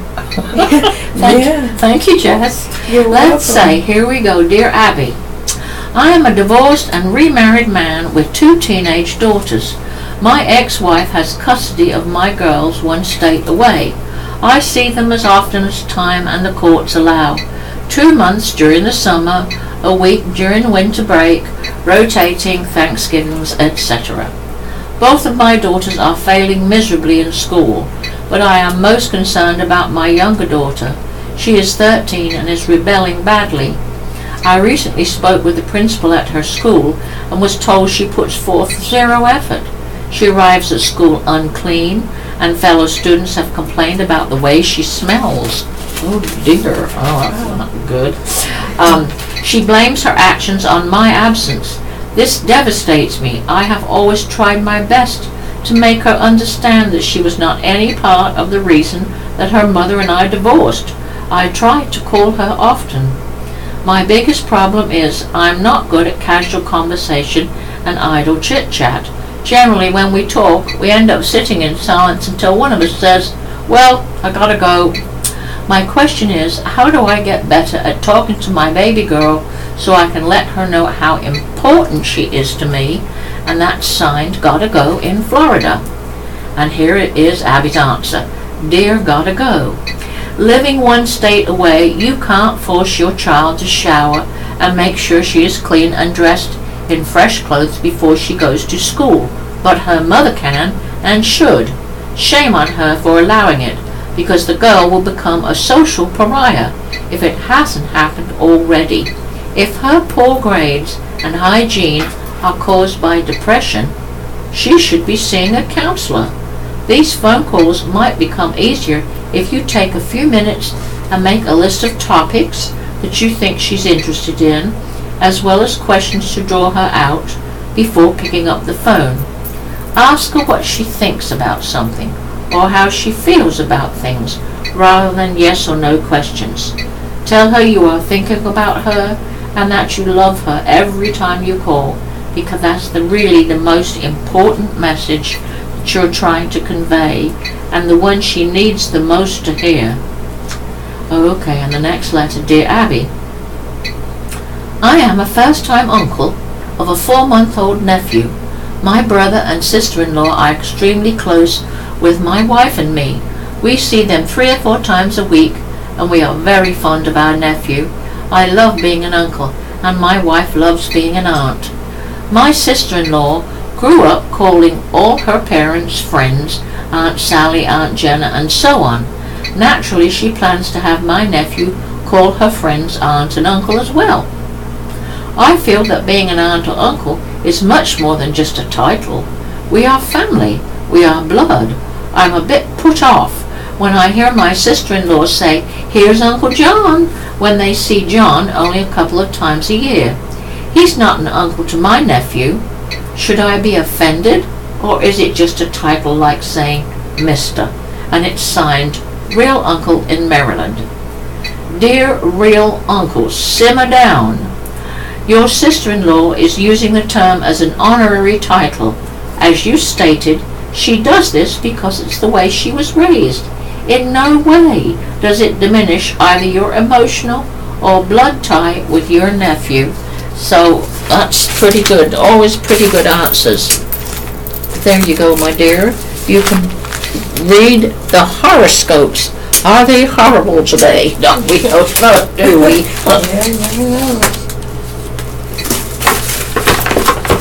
Horoscope by Stiller Wilder. Born today. You never appear to be working very hard, even when you are getting the most dramatic of results. But the fact is that you work tirelessly to learn, to grow, to better yourself, and to hone your skills. Scorpio. You'll be more interested than most others in what someone else in what someone close to you has to say. but he or she has a few surprises in store for you as well. Sagittarius, you're likely to amaze a friend who wonders at some of your abilities. Share what you know and watch what happens. Capricorn, someone in the know has an assignment for you, and you'll find yourself going back and forth more than once, and as you address all current needs. Aquarius, you're expecting a delivery today, but those in charge of transportation are not likely to give you all the information you need. Pisces, some things you'll want to keep under wraps, but others you'll want to share with those immediately involved in your affairs. Aries, your advice may not be sought right away by those facing a current crisis, but you must stand ready for those who decide to turn your way. Taurus, you have something up your sleeve that you're waiting to reveal at just the right moment. A reveal competes with an ally for your attention. Gemini, you may be brought to task today by someone who doesn't appreciate your behavior. That's me. Much of it is out of character right now. Cancer, that's me. Oh. Yeah. You may have to keep your desires well hidden for a while until such time as you are released from a restriction. Leo, though others are trying to steer you in a certain direction today, you should be able to remain independent. Virgo, you receive an offer that is simply too good to pass up, even though accepting may require you to make a last minute change to your schedule. Libra, you will receive a message from afar that has you wondering just how many people know something you've been trying to keep to yourself. Okay. I'm a bit late with the station identification, but that's okay. You're listening to the Southeastern North Carolina Radio Reading Service, a United Way partner agency, and we're located on the campus of Fayetteville State University. Our signal's carried by WUNC in Chapel Hill, and your readers today are Jessica and Tina Beatty, and we're pleased to be here with you today. And let me find you something to read to you. Oh, how about something from Hope Mills? And guess what? The dam. It's the famous dam. Okay. Although work on the new Hope Mills Lake Dam is substantially complete, some items remain to be completed before the town signs off on the project. Melissa Adams, the town manager, gave an update Monday night on the year-and-a-half-long project at a Hope Mills Board of Commissioners meeting. Adams said all the concrete work on the approximately $8.8 million structure is complete, but things such as railing installation, earthwork, seeding, trash cleanup, installation of poles to mark swimming areas, and removal of building equipment from the site remain. Until that work is done, Adams said, the town won't give its approval to the project. We're not signing off on anything, Adams said, until it's complete. The dam is replacing one that failed in 2010, less than 2 years after it was completed. The town won a settlement of about $9.4 million from the designers and builders of the failed dam. The dam was originally scheduled to be completed early this year, but weather and permitting delays pushed back the completion date. After all the work is completed, the work must be inspected by officials from state and federal regulatory agencies before water can be impounded. Adams said no date for those inspections has been set. Adams told the board that a pedestrian bridge over the lake has been cleaned and painted, but some electrical work remains to be done. Lakeview Drive, which has been closed since work on the dam began, will reopen once work on the pedestrian bridge is done. The board heard from Jesse Bellflowers, chairman of the Town Lake Advisory Committee. Bellflowers said the committee needs more time to review a proposed ordinance covering piers and docks along the lake. Bellflowers said the committee hopes to finish the review in early December. Some committee members have said the proposed ordinance too closely resembles one for Lake Waccamaw and doesn't take into account the differences in the much smaller Hope Mills Lake. We're in uncharted waters in a way, Bellflowers said. We want to have a safe lake when it returns. Also Monday, the board voted unanimously to approve rural residential zoning for a proposed assisted living facility on about 6.9 acres at 7051 Rockfish Road. The board also held a 50-minute closed session under attorney-client privilege. No action was taken. Just think, by next year when the weather gets nice, they really will have a dam. Oh, yeah. Awesome. Yeah, pick up something, read whatever you got. You know, well, you've done those, haven't you? Yeah. Just take what's on the top and press on. Let's see where the TV guide is. Okay, so I'm going to be reading Solar Power Site Dedicated by Roger Mullen. Charles Gardner used to grow sod on a 440-acre farm in Cumberland and Bladen counties. Today, the site is covered with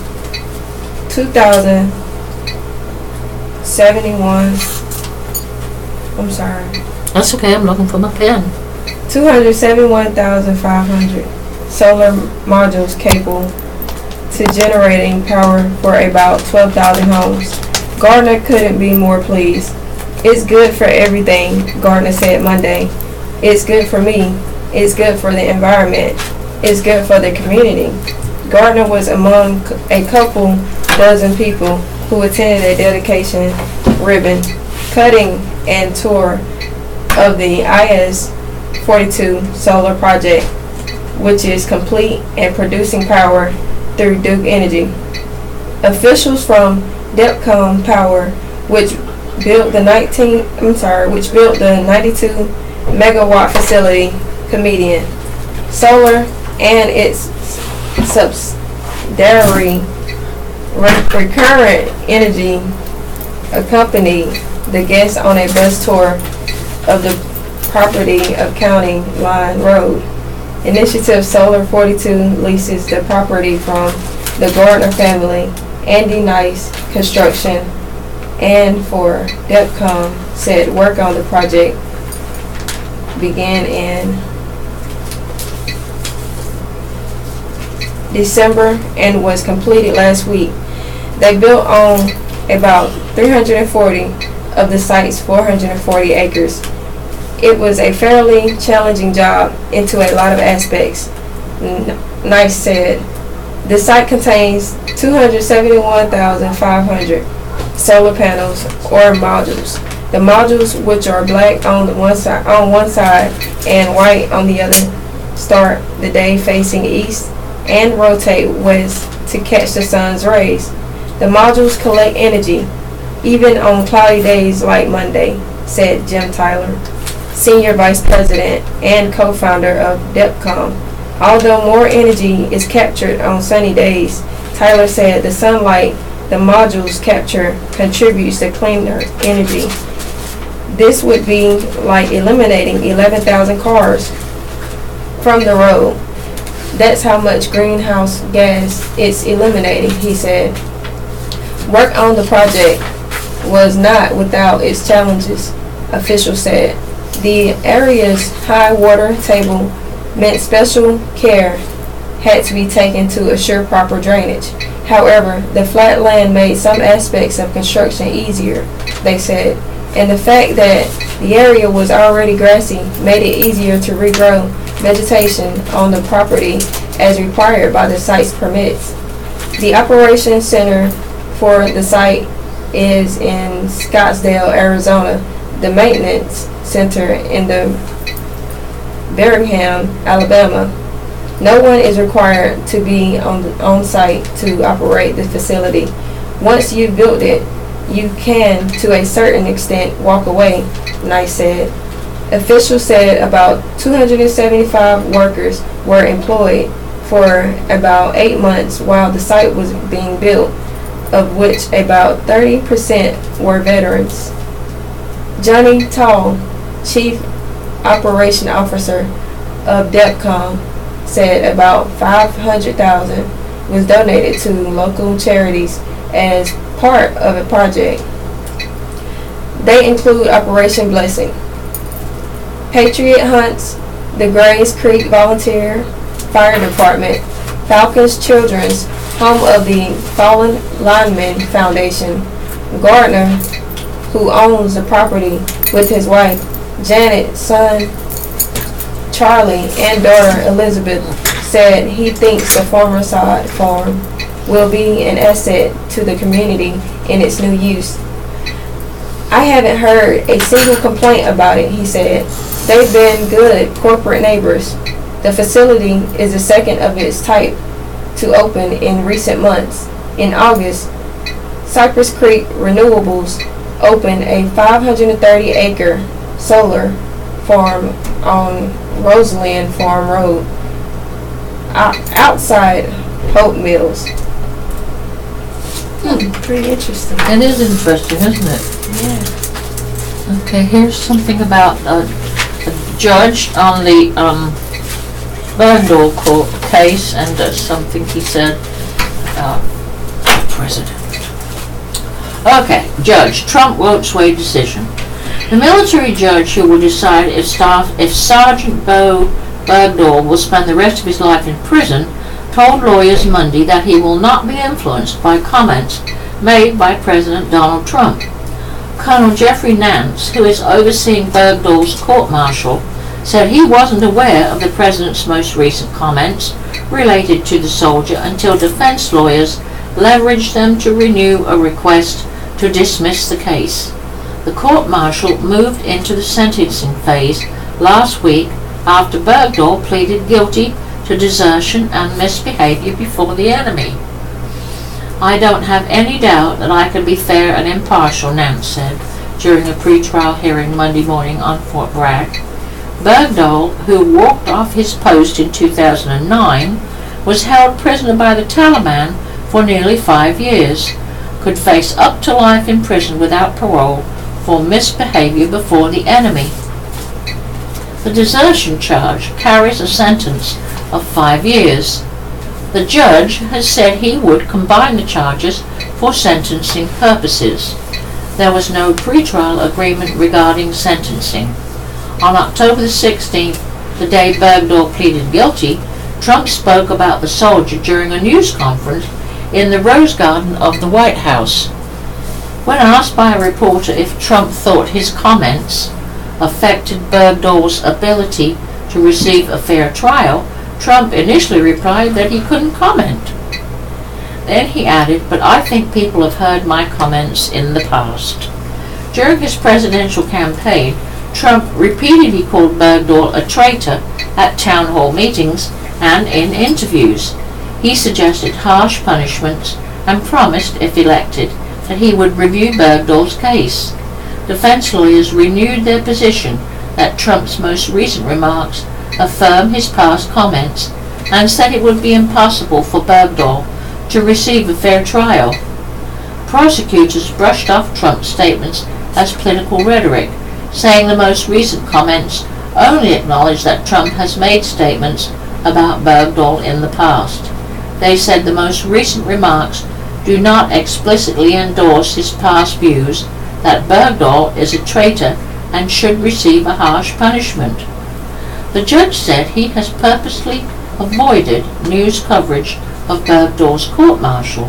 Nance said he was unaware of Trump's comment last week.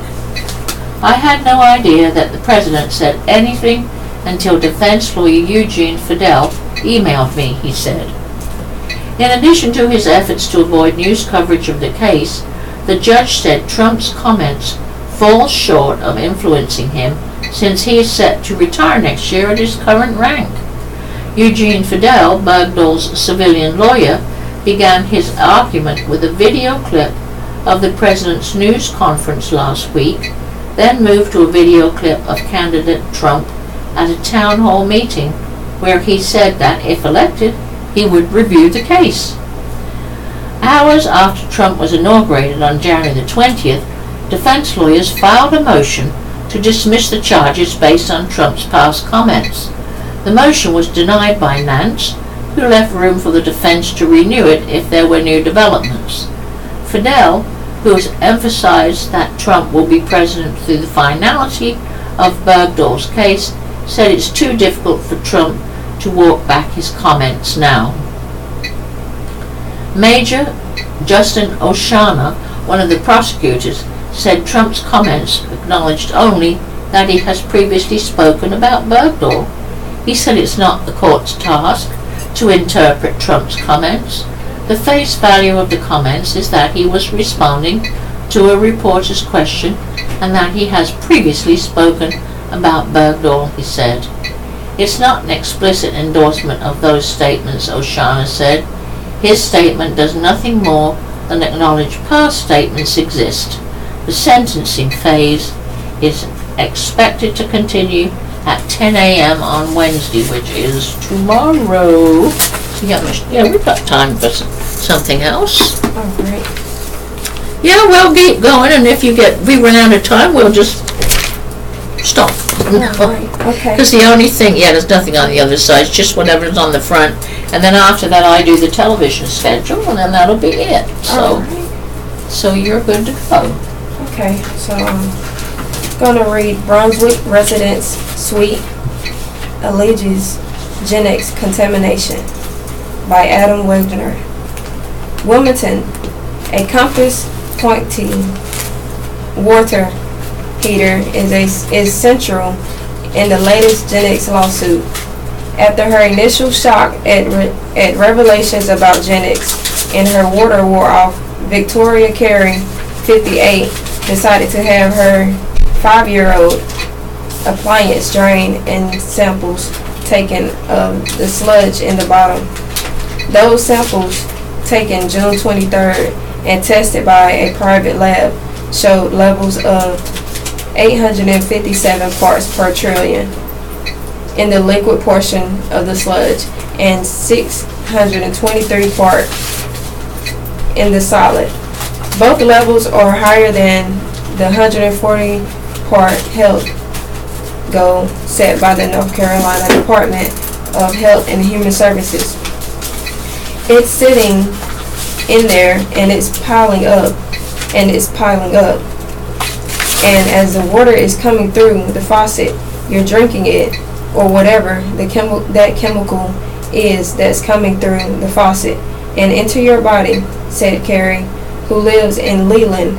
This is scary stuff. Carrie's class action lawsuit filed Monday in U.S. District Court for the Eastern District of North Carolina is at least the third of its kind filed against Chimeras and DuPont. But the first one that points to evidence that hadn't yet been in the public sphere. Like the others, the suit says the chemical companies acted negligently and hurt property values. But Carrie's suit also calls for Chimeras to remediate any properties contaminated by Gen X, and the associated chemicals consider paying for alternative waters on the regional scale and fund diagnostic testing for the early detection of illness potentially caused by the company's alleged misconduct. Ted Leaplod, the lead attorney of the case, said, "This is clearly a very, very important issue to North Carolina and to the areas in particular, and it's important through these legislations to address corporate misconduct, and corporations have to take responsibility." Leaplod, who works for Washington, D.C. based law firm Cohen, Miss Malsisten, Steelers, and Toll, is also lead counsel for the plaintiffs in a class action lawsuit claiming government officials in Flint, Michigan, created and then covered up a public health crisis involving the lead contamination of the city's water. When the Genix story broke in early June, Lee Plott, who lives in Florida, was visiting family in Wilmington. He quickly saw parallels to some of his other work in terms of the contamination itself. The issues are very similar in terms of the harm created. Lee Plott said, in Flint, you have lead issues. Here you have other toxins that create serious health hazards or the potential for health hazards. So that pretty well sums up that article. As we know, it's not very good, but we're going to do the TV schedule now so you don't miss out on that. And so ABC, 8 o'clock The Middle, 8:30 Fresh Off the Boat, 9 o'clock Blackish, 9:30 The Mayor, and 10 o'clock Kevin. And every one of those is new, or so it says. CBS, NCIS at 8, Bull at 9, NCIS New Orleans at 10. They're all new. On Fox tonight, it's the World Series. So, you can watch the World Series if you want. NBC, 8 o'clock The Voice, 9 o'clock This Is Us, 10 o'clock Law and Order True Crime, and those are all new. And on PBS, Finding Your Roots at 8, The Vietnam War at 9, This Is What We Do. And these, they're rerunning all those episodes that they ran a couple of weeks ago that are very, very good. At A&E, Leah Remini, Scientology and the Aftermath at 8 and at 9 and at 10, a new episode of that series. On AMC, the movie at 8 o'clock is Curse of Chucky, which was made in 2013. It's a horror movie with Fiona Dourif and A. Martinez, whatever. And then that's oh no, it isn't repeated. Don't tell stories, Tina. At 10 o'clock, Cult of Chucky is on. Okay, so didn't want to miss that. Okay, TBN, 8 o'clock Praise, 9 o'clock Joseph Prince, 9:30 John Gray, 10 o'clock Joyce Meyer, and 10:30 Leading. And then at 11 I think they have Praise, and hopefully you get to sing along. I love to sing. Turner Classic Movies, at 8 o'clock The Innocents, a 1961 horror movie with Deborah Carr. And after that, Diary of a Madman with Vincent Price. How about that? So you get all your share of horror movies tonight, ready for Halloween. So, sounds like fun. Well, yeah, it is, isn't it? Have to get your candy together and be ready for your little trick-or-treaters. We don't have our front doorbell ringing. We do ours in the garage, because if everybody had rang the doorbell, the dogs would bark. So we do it. We sit in the open garage door and with a table and our little pumpkin lights, and it's fun. We like it. Okay, and this concludes our reading of the Fayetteville Observer. And your radio hosts have been Jessica and Tina Beatty. And for our radio listeners, we will now join the Raleigh Network for additional programs. We thank you for tuning us in, and we've enjoyed being with you. And as an aside, I would like to say to all our streaming people, I don't know what the right word for that is, so you can see how non-techie I am. But I would like to apologize to you that you got to hear my outburst. Isn't that awful? I was talking to my listeners that I've had for the last 19 years. On the radios, and they know me and my little ways. So my apologies, and I hope that the streaming listeners are enjoying our broadcasts, because we enjoy reading to everybody. And we'll see you next week on the radio. Bye-bye.